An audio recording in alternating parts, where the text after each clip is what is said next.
এরই মধ্যে অর্জুনের সঙ্গে ব্রেকআপ করে নিলি? কি বলছিস তুই তানিয়া? আর কি করব বল, গ্রেট লুজার একটা। কিসের জন্য ওর সঙ্গে প্রেম করব?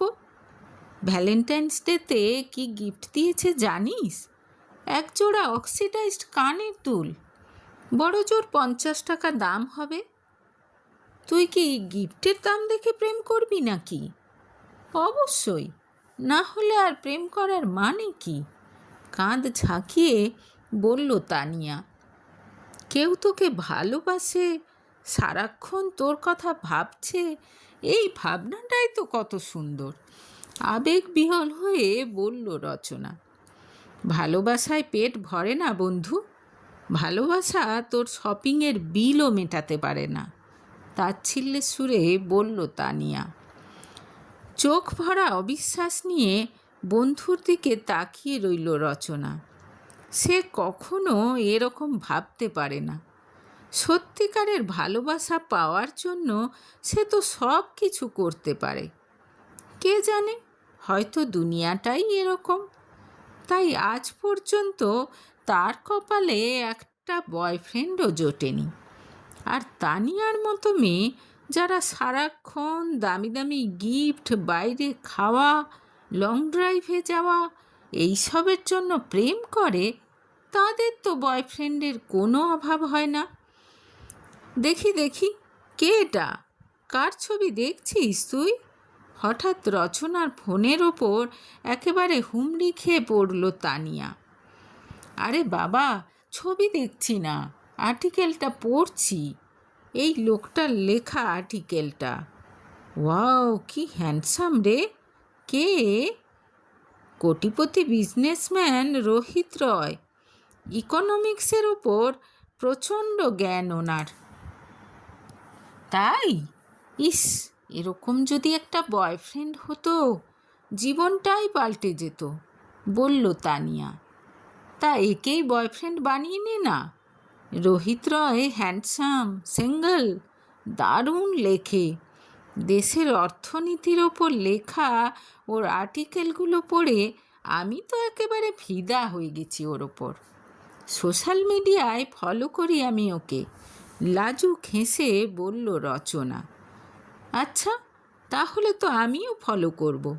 দেখি যদি কোনোভাবে পটানো যায়, বলল তানিয়া। মাস তিনেক পর একদিন উচ্ছ্বসিত হয়ে তানিয়া জানালো রোহিত রয় তাকে পছন্দ করতে শুরু করেছে। কি বলছিস? রচনার চোখে বিস্ময়। এরপর তানিয়া জানালো যে প্রথমে খুব একটা পাত্তা না দিলেও তার বাবার নাম শুনে নাকি রোহিত আর তাকে না করতে পারেনি। এত বড় পলিটিশিয়ানের মেয়ে সে। এখন অবশ্য তার ছবি দেখে আর তার সঙ্গে ফোনে কথা বলে দারুণ খুশি রোহিত। অবশেষে তার সঙ্গে ডেটে যাবে তানিয়া। বাহ, দারুণ ব্যাপার তো। কোথায় যাবি প্রথম দিন? জানতে চাইল রচনা। আমি জানি না, রোহিত বলেছে দারুণ একটা জায়গায় নিয়ে যাবে, সেখানে গেলে নাকি আমার খুব ভালো লাগবে। ব্যাপারটা শুনে বন্ধুকে অনেক শুভকামনা জানালো রচনা। রোহিত রয় মানুষটাকে সে খুব শ্রদ্ধা করে, তার লেখার গুণমুগ্ধ সে। তানিয়ার জন্য খুব খুশি হলো সে। এতদিনে তার মনের মতো বয়ফ্রেন্ড খুঁজে পেয়েছে তানিয়া। এদিকে প্রথম দিন রোহিতকে দেখে একেবারে মুগ্ধ হয়ে গেল তানিয়া।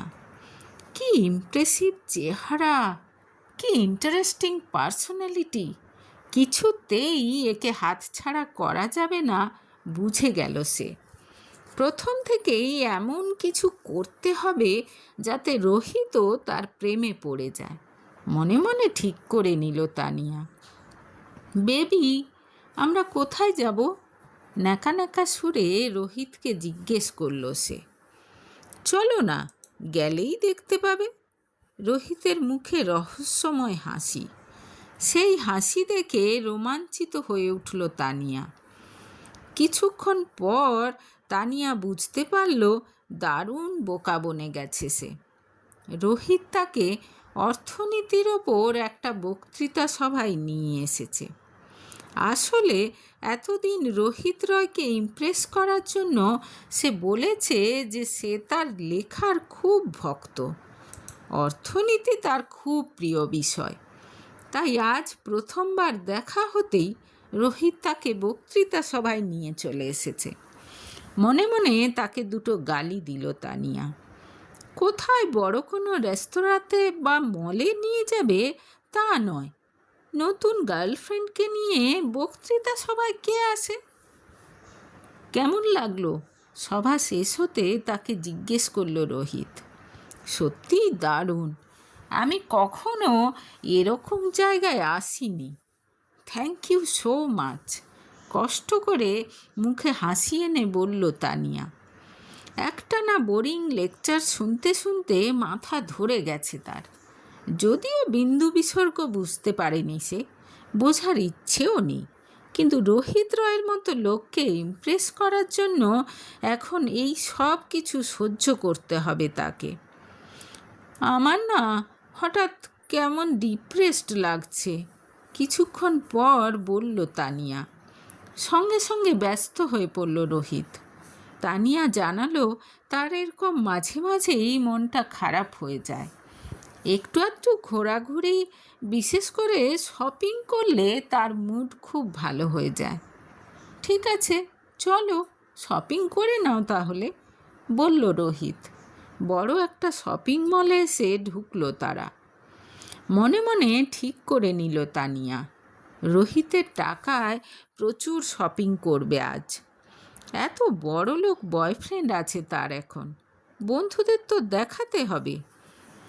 তুমি কি কিনতে চাও কেনো, আমি আমার একটা দরকারি জিনিস কিনেই আসছি, বলে অন্য একটা দোকানে ঢুকে গেল রোহিত। পাশের বেশ নামি ব্র্যান্ডের শোরুমে ঢুকলো তানিয়া। উত্তেজনার শেষ নেই তার। অনেকক্ষণ ধরে দেখে শুনে বেশ কিছু জামা কাপড় কিনল সে। এদিকে রোহিতের আর পাত্তা নেই। বেশ কিছুক্ষণ পর এসে সে জানালো সে যেটা খুঁজছিল সেটা নাকি মলের কোনো দোকানে নেই। বেবি, তুমি কাউন্টারে বিলটা পে করে দাও, আমি একটু এই সেকশনটা ঘুরে দেখে আসি। বেশ কয়েকটা শপিং ব্যাগ রোহিতের হাতে ধরিয়ে দিয়ে বলল তানিয়া। তার কথা শুনে আকাশ থেকে পড়ার ভান করল রোহিত। পে করব মানে? এগুলো তো তুমি কিনলে, আমি তো একবারও তোমাকে কিনতে বলিনি, চোখে মুখে বিস্ময় নিয়ে বলল সে। তার কথা শুনে অবাক হওয়ার সঙ্গে সঙ্গে ভীষণ অপ্রস্তুত হয়ে গেল তানিয়া। এখন কি করবে সে? কমপক্ষে 30-40 হাজার টাকার জিনিস কেনা হয়ে গেছে তার। এত বড় লোক হওয়া সত্ত্বেও এখন রোহিত তার জন্য এটুকুও করতে পারবে না। এ কেমন বয়ফ্রেন্ড? বাধ্য হয়ে সব জামা কাপড় ফেরত দিয়ে কম দামের একটা কুর্তি নিয়ে কোনো রকমে সম্মান নিয়ে সেখান থেকে বেরিয়ে এলো তানিয়া। রাগে তার গা রিরি করছে। যাই হোক, বাড়ি যাওয়ার জন্য রোহিতের গাড়িতে উঠে বসল সে। হঠাৎ তার মনে হলো রাগ করে কোনো লাভ নেই, রোহিতের থেকে টাকা খসানোর অন্য উপায় বার করতে হবে। একটুখানি ভেবে নিয়ে আদুরে গলায় সে বলল, আমার খুব খিদে পেয়েছে, চলো না কোথাও বসে কিছু খাই। তার বলার সঙ্গে সঙ্গেই গাড়ি দাঁড় করিয়ে দিল রোহিত। রাস্তার পাশেই একটা ফুচকা আলু কাবলির স্টল দেখিয়ে বলল, চলো কিছু খেয়ে নিই। এত অবাক বোধহয় জীবনে কোনো দিন হয়নি তানিয়া।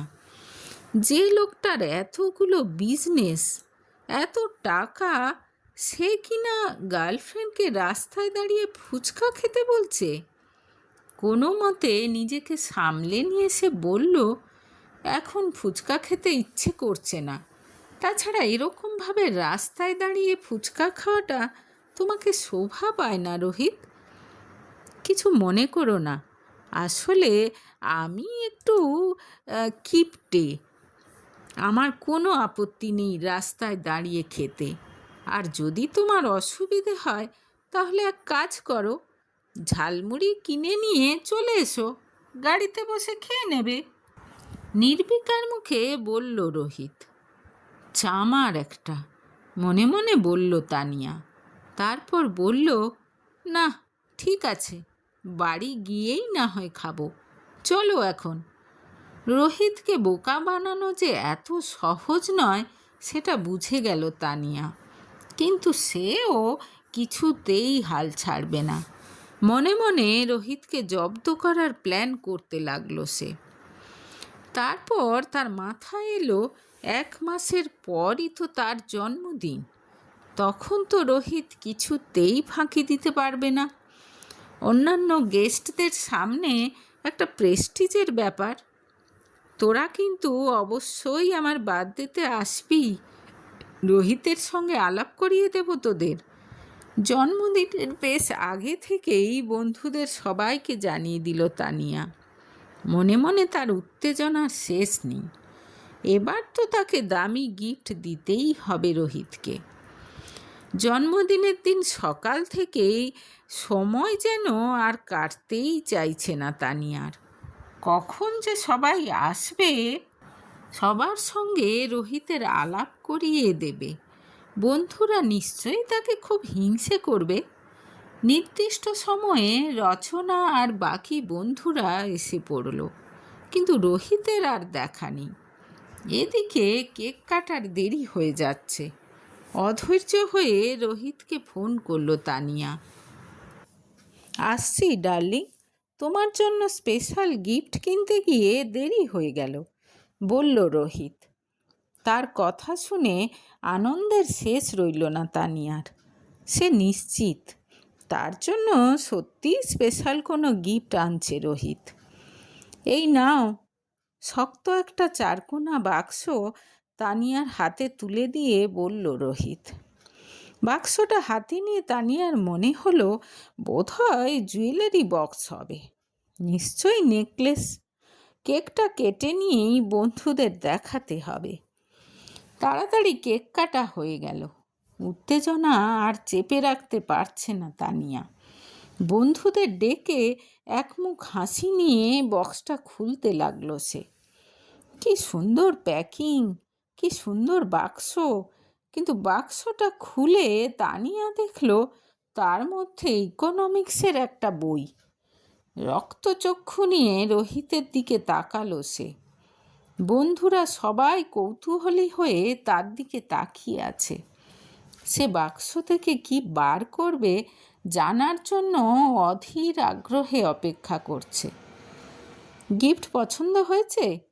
মৃদু হেসে জিজ্ঞেস করল রোহিত। বেরিয়ে যাও আমার বাড়ি থেকে, হার কিপটে একটা।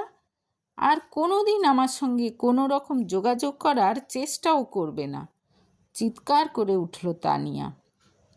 সঙ্গে সঙ্গে একটা কথাও না বলে সেখান থেকে বেরিয়ে গেল রোহিত। ভাবখানা এমন যেন এই মুহূর্তটার জন্যই ওয়েট করছিল সে। সঙ্গে সঙ্গে তার পেছন পেছন দৌড়ালো Rachana. Mister Roy, mister Roy, please কিছু মনে করবেন না। পেছন থেকে মেয়ের গলা শুনে দাঁড়িয়ে পড়ল রোহিত। হাঁপাতে হাঁপাতে তার সামনে গিয়ে হাত জোড়ো করে ক্ষমা চাইল রচনা। আমার বন্ধুর কথায় প্লিজ কিছু মনে করবেন না। চোখ দিয়ে প্রায় জল বেরিয়ে আসার জোগাড় রচনার। আরে না না, এত সহজে আমি কিছু মনে করি না, কিন্তু আপনি কেন হঠাৎ ক্ষমা চাইছেন সেটাই তো বুঝতে পারছি না আমি, অবাক হয়ে জিজ্ঞেস করল রোহিত। তার কারণ আমি প্রথম আপনার কথা ওকে বলেছিলাম, যদিও সেটা মজা করে।